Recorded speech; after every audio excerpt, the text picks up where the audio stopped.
Good morning.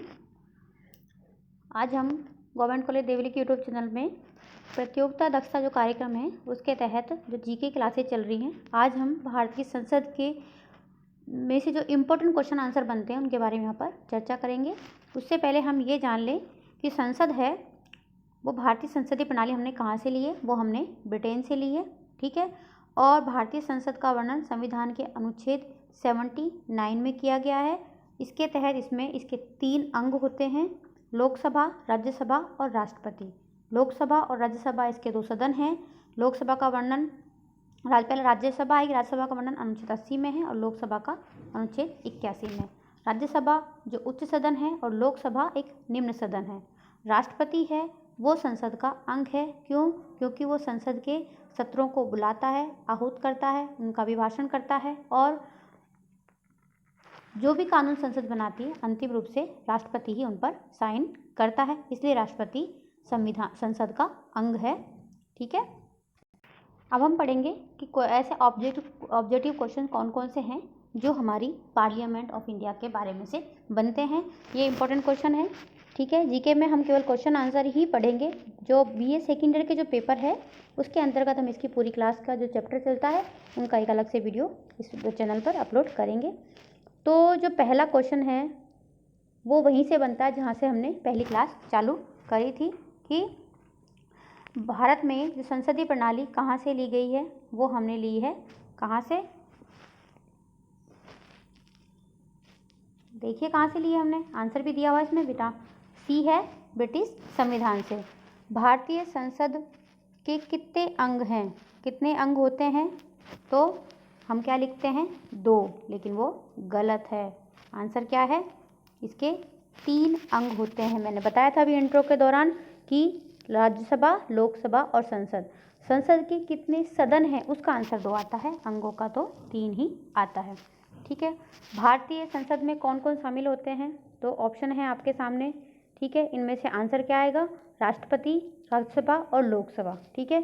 यानी संसद के दोनों सदन प्लस राष्ट्रपति संसद में शामिल होते हैं। भारत में जो संसदीय ढांचा है उसमें 2 अस्थायी सदनों के नाम बताइए। ठीक है। जैसे हमने सदन का नाम सुना, लोकसभा राज्यसभा पे टिक कर देते हैं, लेकिन गलत है। क्वेश्चन क्या पूछ रहा है उस पर ध्यान दो कि क्वेश्चन क्या है, अस्थायी सदन यानी जो स्थायी नहीं है। देखो राज्यसभा और विधानसभा तो स्थायी सदन है, ये क्या है, स्थायी हैं, क्योंकि ये कभी भी भंग नहीं होते हैं।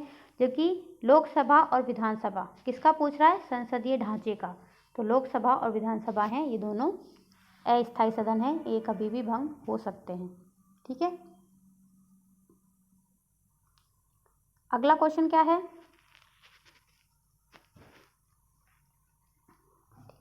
अगला क्वेश्चन है निम्न में से कौन संसद का अनन्य भाग नहीं है। देखो राष्ट्रपति है, लोकसभा है, राज्यसभा, ये तो इसके भाग हैं, अंग हैं। आंसर क्या हुआ, उपराष्ट्रपति। उपराष्ट्रपति इसका अनन्य भाग नहीं है। ठीक है।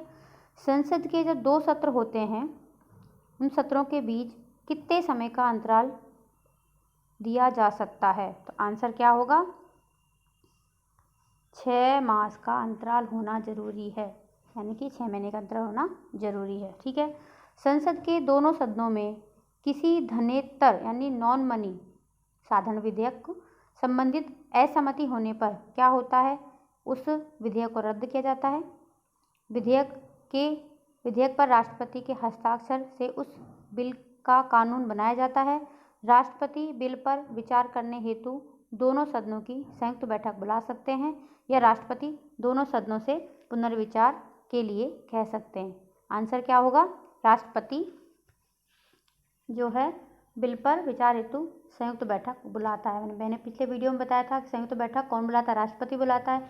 कैसे विधेयक पर, जो संशोधन विधेयक ना हो और धन विधेयक ना हो, यानी जो साधारण विधेयक होते हैं उन पर। ठीक है। और इसकी अध्यक्षता कौन करता है, स्पीकर। स्पीकर इनकी अध्यक्षता करता है। ठीक है। अगला क्वेश्चन है, संसद की जो लोक लेखा समिति है उसका अध्यक्ष नियुक्त किया जाता है किसके द्वारा। लोक लेखा समिति संसद की, लोकसभा की समिति होती है, तो लोकसभा के अध्यक्ष द्वारा ही उसकी नियुक्ति की जाती है। ठीक है। अगला क्वेश्चन है, भारतीय संसद में लोक लेखा समिति का अध्यक्ष होता कौन है? ठीक है, तो इसमें लोक लेखा समिति का अध्यक्ष विपक्षी दल का नेता होता है, विपक्षी दल का नेता होता है। निम्न में से कौन सी समिति संसद की स्थायी समिति नहीं है? आंसर है वित्त मंत्रालय की परामर्शदात्री समिति, लोक लेखा समिति और प्राक्कलन समिति, लोक उपक्रम समिति, ये संसद की स्थायी समितियां हैं। ये हमें याद करना है कि ये क्या क्या काम करती हैं, इसके कितने मेंबर होते हैं, इसमें कौन इनकी नियुक्ति करता है, कौन इनका अध्यक्ष होता है। ठीक है, अगला क्वेश्चन है, निम्नलिखित में से वह व्यक्ति कौन है जो संसद का सदस्य नहीं है लेकिन जिसे संसद को संबोधित करने का अधिकार प्राप्त है? तो भारत का अटॉर्नी जनरल इसमें आंसर दिया हुआ है। वो संसद का सदस्य नहीं होता है लेकिन संसद को संबोधित करता है। ठीक है, संसद के दोनों सदनों को कितने दिन के अंदर युद्ध और बाहरी आक्रमण के कारण उत्पन्न आपातकालीन स्थिति की घोषणा करने को मंजूरी देनी होती है? आंसर है 1 महीने के अंतर्गत। संसद के दोनों सदनों को, माने जैसे भी जब भी राष्ट्रपति आपातकाल की घोषणा करता है तो 1 महीने के अंतर्गत उसको संसद द्वारा स्वीकृति मिलना जरूरी है, तभी वो आपातकाल जो है आगे रह सकता है, अन्यथा फिर उसको वहीं पर रद्द करना पड़ता है। ठीक है, अगला है, नागरिकता प्राप्त करने के लिए शर्तें निर्धारित करने वाला सक्षम निकाय कौन है, या नागरिकता के संबंध में कानून कौन बनाता है? तो हमारे यहाँ पर संसद को ये अधिकार प्राप्त है कि वो नागरिकता संबंधी कानून बनाता है, उसकी शर्तें रखता है, नियम बनाता है। ठीक है, संसद के किसी सदस्य की सदस्यता तब समाप्त समझी जाती है यदि वह बिना सदन को सूचित किए कितने दिन तक एब्सेंट रहता है। यानी कि कोई संसद का सदस्य है और संसद के जब भी सत्र होते हैं वो आता नहीं है, संसद में एब्सेंट रहता है, तो ऐसा लगातार कितने दिन तक करेगा तब जाके उसकी सदस्यता समाप्त हो जाएगी? तो वो है 60 दिन तक। ठीक है, यदि कोई सांसद है 60 दिन तक अनुपस्थित रहता है बिना सूचित किए, देखो सदन को बिना सूचित किए, ये भी याद रखना है, बिना सूचित किए यदि वो अनुपस्थित रहता है तो उसकी सदस्यता समाप्त हो जाती है। ठीक है, अगला क्वेश्चन है, यह कौन तय करता है कि संसद में रखा जाने वाला कोई विधेयक धन विधेयक है या नहीं? देखो ये क्वेश्चन बहुत ज़्यादा इम्पोर्टेंट है। ठीक है, ये हमें याद करना है। क्योंकि ये सवाल बहुत बार आता है कि कोई विधेयक धन विधेयक है या नहीं, इसको कौन डिसाइड करता है? इसको करता है लोकसभा का अध्यक्ष, जिसको यहाँ पर स्पीकर शब्द भी आ सकता है कि स्पीकर डिसीजन करता है कोई विधेयक धन विधेयक है या नहीं। किसी विधेयक को धन विधेयक की जो प्रामाणिकता है वो स्पीकर ही देता है। निम्न में से कौन सा एक प्रावधान भारतीय संविधान के अंतर्गत संसद के सदस्यों के विशेष अधिकारों तथा उन्मुक्तियों को निर्धारित करता है? क्वेश्चन क्या है, ऐसा कौन सा प्रावधान है, ऐसा कौन सा अनुच्छेद है जिसके द्वारा संसद के सदस्यों के विशेष अधिकार, संसद के सदस्य विशेष अधिकारों का वर्णन किस आर्टिकल में किया गया है? आर्टिकल 105 में। ठीक है, अगला क्वेश्चन है, देखो इसमें बहुत सारे क्वेश्चन है इसलिए हम थोड़ा जल्दी भी करेंगे, नहीं पूरे नहीं हो पाएंगे, 70 करीब क्वेश्चन है और मैं चाहती हूँ कि इसी वीडियो में सारे क्वेश्चन कवर हो जाएं, जिससे कि अगले टॉपिक के साथ में अगला वीडियो लेकर आएँ। संसद के दोनों सदनों का संयुक्त अधिवेशन कब बुलाया जाता है? पहले भी इसका क्वेश्चन आ चुका है। ठीक है, केवल राष्ट्रीय आपातकाल में, जब एक सदन द्वारा पारित विधेयक दूसरे सदन द्वारा अस्वीकार किया जाए, विधेयक में किए जाने वाले संशोधनों के संदर्भ में दोनों असहमत हों। ठीक है, डी विकल्प बी और सी दोनों। ठीक है, आंसर क्या आएगा इसका? डी का मतलब है बी और सी दोनों, बी और सी ये दोनों होते हैं तब बुलाया जाता है। यानी कि एक सदन ने कोई विधेयक पारित किया, दूसरा उसको अस्वीकार करता है, तब या विधेयक के संबंध में किए गए संशोधनों के संदर्भ में दोनों सदन असहमत हों, तब ये कारण है जिसकी वजह से संयुक्त अधिवेशन, संयुक्त बैठक बुलाई जाती है। इसको जरूर याद कर लें, ये इंपॉर्टेंट है संयुक्त बैठक वाला, इसमें से एक नया क्वेश्चन जरूर आता है। ठीक है, अगला क्वेश्चन है, जो भारत की संसद है उसके दोनों सदनों की संयुक्त बैठक किस लिए आयोजित की जाती है? देखो वो वाला क्वेश्चन है, उसी में आगे और जोड़ा गया है कि संविधान संशोधन विधेयक को अंगीकार करने के लिए संसद के दोनों सदनों की संयुक्त बैठकें किस लिए आयोजित की जाती हैं? भारत के राष्ट्रपति को निर्वाचित करने के लिए? बिल्कुल नहीं। ठीक है। भारत के उपराष्ट्रपति को निर्वाचित करने के लिए? बिल्कुल नहीं। उस विधेयक पर विचार करने तथा उसे पारित करने के लिए जिस पर दोनों में मतभेद हो गया? बिल्कुल ठीक। संशोधन विधेयक के संबंध में तो सवाल नहीं हो सकता कि संशोधन विधेयक वित्त विधेयक जहाँ आएगा वहाँ संयुक्त बैठक का जो शब्द है ये बिल्कुल भी नहीं आता है। ठीक है। इसका आंसर क्या होगा? कोई विधेयक है जिसे पारित करना है, जिस पे मतभेद हो चुके हैं, उस पर विचार करने के लिए संयुक्त बैठक बुलाई जाती है। ठीक है। संसद के दोनों सदनों की संयुक्त अधिवेशन कौन बुलाता है? आप लोगों को पता है कौन बुलाता है? बताओ। राष्ट्रपति बुलाता है। और अध्यक्षता कौन करता है? कौन करता है? अगले क्वेश्चन में है लोकसभा का स्पीकर। ठीक है। संसद के दोनों सदनों की संयुक्त बैठक को भेजे गए विधेयक कब पारित होते हैं? कब होते हैं?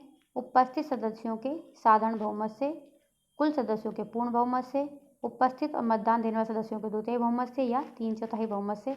इसका आंसर है साधारण बहुमत से। उपस्थित सदस्यों के साधारण बहुमत से, यानी कि जो संयुक्त बैठक होती है उसके अंतर्गत डिसीजन साधारण बहुमत से ही होते हैं। साधारण बहुमत हमेशा लोकसभा के फेवर में होता है क्योंकि लोकसभा के मेंबर ज़्यादा होते हैं, इसलिए ऐसे विधेयक जिनमें दोनों सदनों में मतभेद होते हैं फाइनली वो लोकसभा के बहुमत से ही पारित हो जाते हैं। ठीक है। निम्न में से कौन सा ऐसा विधेयक है, निम्न में विधेयकों में से किसका एक भारतीय संसद के दोनों सदनों द्वारा अलग अलग विशेष रूप से पारित होना आवश्यक है? अच्छा, ऐसे कौन से विधेयक हैं जिसके लिए दोनों सदनों द्वारा अलग अलग विशेष बहुमत से पारित होना जरूरी है? साधारण विधेयक के लिए जरूरी नहीं है। धन विधेयक लोकसभा से पारित हो जाता है, वित्त विधेयक लोकसभा से।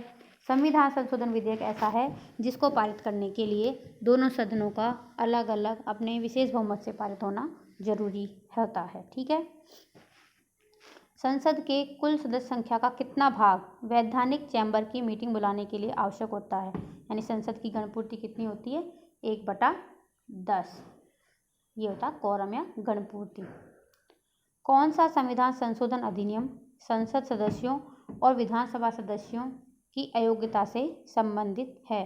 तो वो है 52वां संविधान संशोधन अधिनियम। ठीक है। अगला क्वेश्चन है सांसदों की अयोग्यता संबंधी विवादों का फैसला कौन करता है? यानी कोई संसद का सदस्य अपनी सदस्यता से अयोग्य हो गया है या नहीं हो गया है, इसका निर्धारण कौन करता है? वो करता है चुनाव आयोग के परामर्श से राष्ट्रपति करता है। सर्वोच्च न्यायालय नहीं करता, चुनाव आयोग नहीं करता, प्रधानमंत्री नहीं करता, इसका फैसला राष्ट्रपति करता है, वो भी चुनाव आयोग के परामर्श से। ठीक है। संविधान में संशोधन की कार्रवाई आरंभ की जा सकती है कब? यदि संसद के किसी भी सदन में विधेयक पेश किया जाए तो संविधान में संशोधन की कार्रवाई प्रारंभ की जा सकती है। ठीक है। अगला जो क्वेश्चन है वो है भारतीय संसद की सबसे छोटी कमेटी कौन सी है? हमें तो कमेटियों का नाम तो हमने पढ़े हैं लेकिन छोटी बड़ी हमें याद नहीं रहती है। छोटी का मतलब है जिसकी सदस्य संख्या बहुत कम होती है, वो छोटी समिति होती है। ठीक है। भारत की संचित निधि से धन निकालने पर किसका नियंत्रण होता है? धन निकालना और उसमें जमा करना, इस पर संसद का नियंत्रण होता है। हम जब भी चैप्टर पढ़ाते हैं तो एक लाइन आती है बिना विधि के प्राधिकार के उसमें से कोई एक पैसा भी न निकाल सकता न डाल सकता है। तो विधि का प्राधिकार मतलब संसद की अनुमति के बिना। ठीक है। भारत में किसी संसदीय समिति की सामान्यतः अध्यक्षता विपक्ष के प्रमुख सदस्य द्वारा की जाती है। यानी कि ऐसी कौन संसदीय समिति है जिसका अध्यक्ष विपक्ष का सदस्य होता है? वो है लोक लेखा समिति। हमने पहले भी इसको पढ़ा है कि लोक लेखा समिति का अध्यक्ष कौन होता है? विपक्षी दल का एक सदस्य, उसका नेता। ठीक है। भारतीय संविधान के अधीन विधान की अवशिष्ट शक्तियाँ किसमें निहित हैं? यानी कि जो अवशिष्ट शक्तियाँ हैं वो किसमें निहित हैं? अवशिष्ट शक्तियों पर कानून कौन बना सकता है? इस क्वेश्चन का मतलब ये है कानून बनाने का अधिकार केंद्र सरकार को होता है। केंद्र सरकार में कानून कौन बनाता है? वहाँ की संसद कानून बनाती है। ठीक है। समझ में आ गया? ये तो अवशिष्ट शक्तियाँ क्या होती है? कल मैंने आप लोगों को बताया था इससे पहले वाले वीडियो में कि ऐसी शक्तियाँ, ऐसे कार्य जो संघीय सूची राज्य सूची संबंधित सूची में नहीं हो, उनके अलावा जो बचे हुए कार्य हैं वो अवशिष्ट सूची में आते हैं और वो केंद्र सरकार के अंडर में होते हैं, जिन पर कानून बनाने का अधिकार किसको होता है? संसद को होता है। ठीक है। अगला क्वेश्चन है, भारतीय संघ में नए राज्य की स्वीकृति कौन करता है? नए राज्य को कौन बना सकता है और कौन किसी राज्य का अस्तित्व समाप्त कर सकता है? तो वो अधिकार संसद को है। ठीक है। संविधान के अनुच्छेद 3 के द्वारा ये अधिकार, नाम चेंज करना, परिवर्तन करना, सब। ठीक है। अखिल भारतीय सेवाओं का सृजन की शक्ति किसके पास है? वो है किसके पास? संसद के पास। और अगर संसद के अलावा इसमें दूसरा ऑप्शन होता तो वो है राज्यसभा। राज्यसभा के पास अधिकार होता है अखिल भारतीय सेवाओं को सृजन करने का। ठीक है, ये हमें याद करना है। निम्न में से कौन भारत में कानूनों को बनाता है? कौन बनाता है? राष्ट्रपति और मंत्रिपरिषद नहीं, तो बनाता कौन है? आंसर है सी, राष्ट्रपति और संसद के दोनों सदन मिलकर। मतलब संसद कानूनों को बनाता है। और कानून होते हैं वो फाइनल कब होते हैं? जब उस पर राष्ट्रपति शासन साइन कर देता है। तो इस प्रकार ये तीनों मिलकर कानून बनाते हैं। और हम बार बार सी में यही आता है क्योंकि ये तीनों ही संसद के अंग होते हैं। जो संसदीय हमारी शब्दावली है उसमें समापन का मतलब क्या होता है? समापन का मतलब होता है जब भी उसके सत्र चल रहे होते हैं, जैसे हमारे कोई सेमिनार चलता है उसका समापन होता है, कोई प्रोग्राम चलता है उसका समापन होता है, वैसे ही संसद के सत्र के जो अंत होता है, अंत को समापन कहा जाता है संसदीय शब्दावली में। विधायिका को किस प्रकार की सरकार में कार्यपालिका से अधिक प्राथमिकता मिलती है? यानी ऐसी कौन सी सरकार है जिसमें कार्यपालिका से अधिक शक्तिशाली विधायिका होती है? तो वो होती है संसदीय सरकार में। और जहाँ कार्यपालिका अधिक जो होती है वो होती है राष्ट्रपति वाली सरकार, जिसको बोलते हैं हम अध्यक्षात्मक सरकार, जो यूएसए में है। ठीक है, उसको बोलते हैं। निम्न में से कौन हमारे देश के दोनों में से किसी भी सदन का सदस्य नहीं है? यानी कि न लोकसभा का सदस्य है न राज्यसभा का सदस्य है, ऐसा कौन व्यक्ति है? देखो यहाँ पर क्या शब्द है? सदस्य। प्रधानमंत्री सदस्य होता है लोकसभा के अंतर्गत, वित्त मंत्री होता है लोकसभा के, रेलवे मंत्री भी होते हैं, यानी ये सब संसद के सदस्य होते हैं। राष्ट्रपति इनमें से किसी भी सदन का सदस्य नहीं होता है। यहाँ कंफ्यूज नहीं हो रहा, राष्ट्रपति संसद का अंग तो होता है लेकिन उनका सदस्य नहीं होता है, ये ध्यान रखने योग्य बात है। ठीक है। लोकसभा व राज्यसभा की संयुक्त बैठक कब होती है? कितनी बार क्वेश्चन आया है इसके अंतर्गत ये कि जब दोनों में किसी भी विधेयक को लेकर मतभेद हो जाता है, तो विधेयक भी कैसा? जो धन विधेयक ना हो और संशोधन विधेयक ना हो। ठीक है। भारतीय संविधान के अनुसार संसद के दोनों सदनों का अधिवेशन एक वर्ष में कम से कम कितनी बार बुलाया जाना आवश्यक है? वो है 2 बार। ठीक है। जो संसद है उसके दोनों सत्रों के बीच में कितने, यानी कि जो सत्रों के बीच में अंतराल कितने से अधिक नहीं होना चाहिए? कितने से अधिक नहीं होना चाहिए? 6 माह से अधिक का अंतराल नहीं होना चाहिए। कौन सा संसद से संबंधित नहीं है? आमुख, स्थगन, भंग करना, बर्खास्त करना। आमुख, स्थगन, बर्खास्त करना जो शब्द है वो संसद से संबंधित नहीं है। बर्खास्त करना मतलब किसी को पद से हटाना, ऐसे शब्द संसद की कार्यवाहियों में नहीं आते हैं। ठीक है। अगला है, यदि संसद किसी विशिष्ट उद्देश्य के लिए कोई समिति नियुक्त करती है तो उसे क्या कहते हैं? उसे कहते हैं तदर्थ समिति, यानी उस समय किसी कार्य के लिए नियुक्त की गई समिति। विशिष्ट उद्देश्य के लिए तुरंत नियुक्त की जाती है, उसको बोलते हैं तदर्थ समिति। इन समितियों के बारे में विस्तार से वर्णन हम संसद की समितियों नामक एक अलग से टॉपिक से संबंधित वीडियो लाएंगे, उसमें करेंगे। संसदीय प्रकार की जो सरकार होती है उसकी प्रमुख विशेषता क्या होती है? क्या होती है? संसद के प्रति मंत्री जो परिषद है वो सामूहिक रूप से उत्तरदायी होता है। बिल्कुल ठीक है। कार्यपालिका का नियत कार्यकाल होता है? नहीं होता है। कार्यपालिका के प्रति उत्तरदायी होती है संसदीय सरकार की प्रमुख विशेषता नहीं है ये, कार्यपालिका प्रति नहीं होती है, विधायिका प्रति होती है। कार्यपालिका विधानमंडल से अलग होती है? बिल्कुल नहीं होती है। 3 विशेषताएं इसकी नहीं है। जो संसद के प्रति संसदीय सरकार है उसमें मंत्रिपरिषद सामूहिक रूप से उत्तरदायी होती है। ठीक है। अगला क्वेश्चन है, भारत में संसद की वित्तीय समितियां कौन कौन सी हैं? ये क्वेश्चन इम्पोर्टेंट है, इसको हमें याद करना है। इम्पोर्टेंट क्वेश्चन है कि जो वित्तीय समितियाँ कौन कौन सी, वित्तीय समितियों में आंसर है डी का मतलब है 1, 2 और 3, तीनों ही वित्तीय समिति हैं। लोक लेखा समिति नाम से पता है, प्राकल समिति उनकी जांच करती है पता है, लोक उपक्रम समिति जो जितने भी उपक्रम होते हैं सामूहिक रूप से उनकी जो सार्वजनिक उपक्रम होते हैं उनकी जांच करती है, सभी वित्तीय समितियां हैं। तो इस प्रकार तीनों ही वित्तीय समितियां हैं। ठीक है, अगला क्वेश्चन है, जो संसद है राज्य के किसी विषय पर कानून बना सकती है, कब बना सकती है? आंसर है इसका अनुच्छेद, इसका आंसर है डी का मतलब है 1 और 2 दोनों। अनुच्छेद 352 के अंतर्गत आपातकाल लागू होता है तो संसद राज्य सूची के विषय पर कानून बनाता है, और 2 या 2 से अधिक राज्यों की विधानसभा इसका अनुरोध करें, यह है अनुच्छेद 252 के तहत। ठीक है, 252 के तहत भी अगर 2 या 2 से अधिक राज्यों की विधानसभा ऐसा कहें कि इस सूची पर केंद्र सरकार कानून बनाए तो संसद उस पर कानून बनाती है। ठीक है, भारतीय संसद में कोई विधेयक प्रवर समिति को भेजा जा सकता है दूसरे वाचन के दौरान सामान्य चर्चा के बाद प्रवर समिति को विधेयक भेजा जाता है। ठीक है, भारतीय संसद की सबसे महत्वपूर्ण विशेषता क्या है? क्या है कि इसमें राष्ट्रपति शामिल होता है, ये इसकी महत्वपूर्ण विशेषता मानी जाती है या है, बाकी तो इतने इम्पोर्टेंट नहीं है।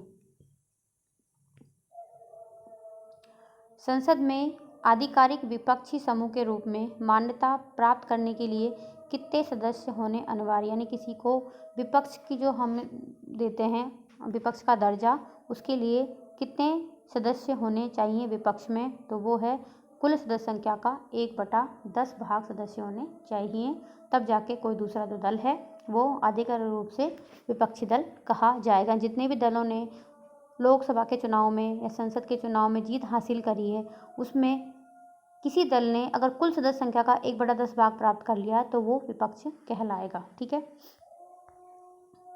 संसद के दोनों सदनों के समक्ष वार्षिक वित्तीय विवरण किस अनुच्छेद के अंतर्गत प्रस्तुत किया जाता है?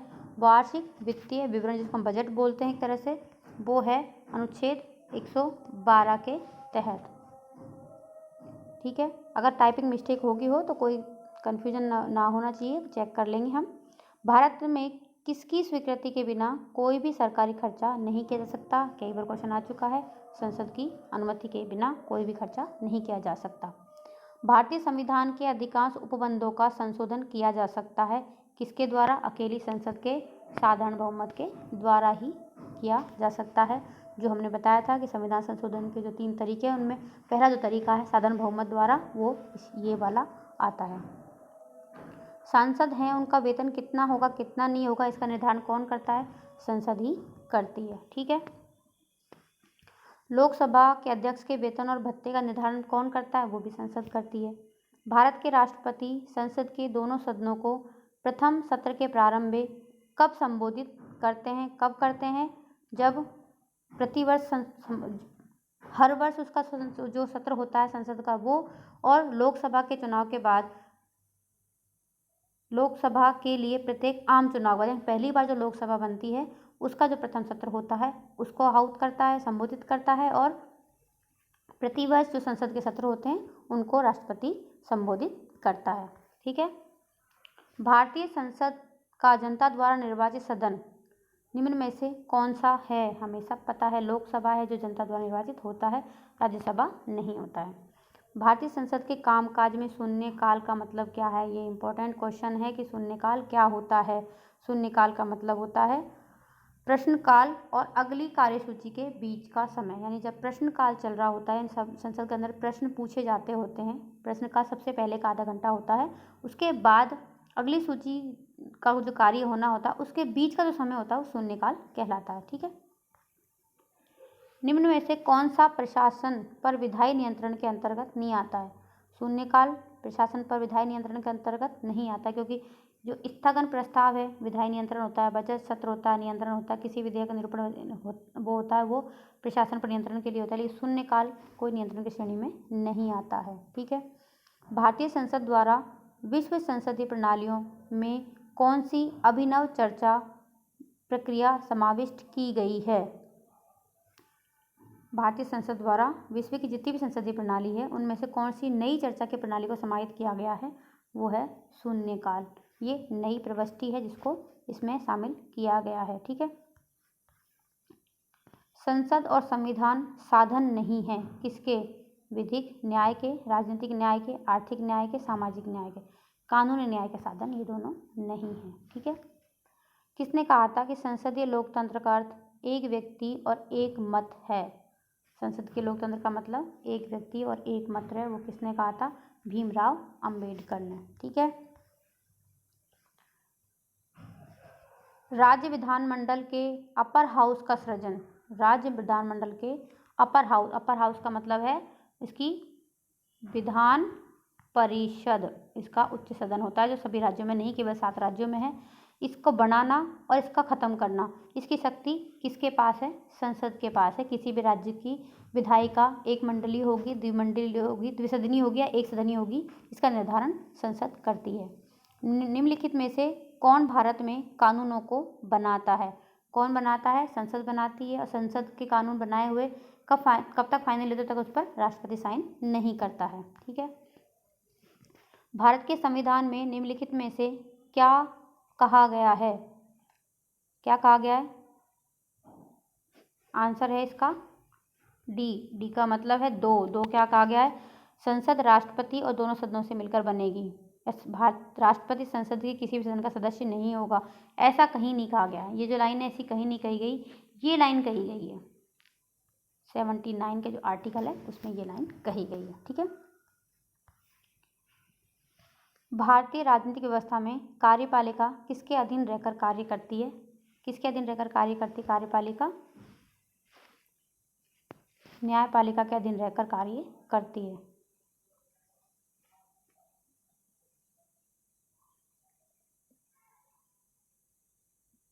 ये थोड़ा कंफ्यूजिंग क्वेश्चन है। न्यायपालिका के अंतर्गत रहकर क्यों करती है? कार्यपालिका हमेशा व्यवस्थापिका के प्रति उत्तरदायी होती है, तो व्यवस्थापिका के अंदर ही रहकर कार्य करनी चाहिए। तो ये क्वेश्चन का आंसर इसमें गलत हो सकता है, लेकिन फिर इसको चेक कर लेंगे हम और अगले वीडियो में इसका क्लियरिफिकेशन कर देंगे। ठीक है। जब किसी संसद सदस्य को यह लगे कि किसी मंत्री ने मामले के तथ्य छुपाकर सदन का विशेष अधिकार भंग किया है तो उसके द्वारा उठाया गया प्रस्ताव क्या कहलाता है? विशेष अधिकार प्रस्ताव वो कहलाता है कि किसी विशेष अधिकार का उसने उल्लंघन किया है। ठीक है।